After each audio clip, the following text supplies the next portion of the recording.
Junior ডাক্তারদের দাবি মেনে রাজ্য সরকার বাধ্যই হয়েছে কলকাতা পুলিশ কমিশনার পদ থেকে বিনীত গোয়েলকে অপসারণ করতে। সরাতে হয়েছে ডিসি নর্থ অভিষেক গুপ্তকেও।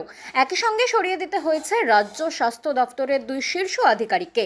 কিন্তু এর কোনোটিকেই বড় করে দেখছেন না জুনিয়র চিকিৎসকেরা, বরং তাদের আলোচনায় বড় করে উঠে আসছে রাজ্যের স্বাস্থ্য দপ্তরের প্রধান সচিব নারায়ণ স্বরূপ নিগমকে পাঠানো মুখ্য সচিব মনোজ পান্থের 10 দফা নির্দেশিকা।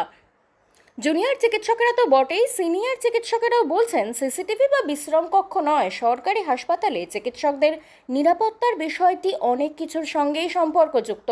মুখ্য সচিবের নির্দেশিকায় সেই বিষয়গুলি রয়েছে যা সবচেয়ে বেশি উল্লেখযোগ্য।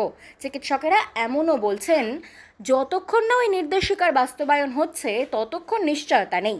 ওই নির্দেশনামা বাস্তবায়িত হলে সরকারি স্বাস্থ্য পরিষেবার ক্ষেত্রে সামান্য হলেও বদল দেখা যাবে। গত বৃহস্পতিবার স্বাস্থ্য সচিবকে 10 দফার নির্দেশিকা পাঠিয়েছিলেন মুখ্য সচিব।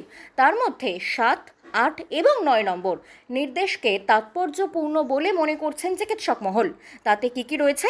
প্রথমত, কোনো সরকারি হাসপাতালে এই মুহূর্তে কত বেড খালি রয়েছে তা যাতে সকলে জানতে পারেন তার ব্যবস্থা করা এবং তা কেন্দ্রীয়ভাবে দেখভাল করা। দ্বিতীয়ত, যত দ্রুত সম্ভব কেন্দ্রীয়ভাবে রেফারেল সিস্টেম চালু করা। তৃতীয়ত, অবিলম্বে ডাক্তার, নার্স এবং টেকনিশিয়ানদের শূন্য পদে নিয়োগ সুনিশ্চিত করা।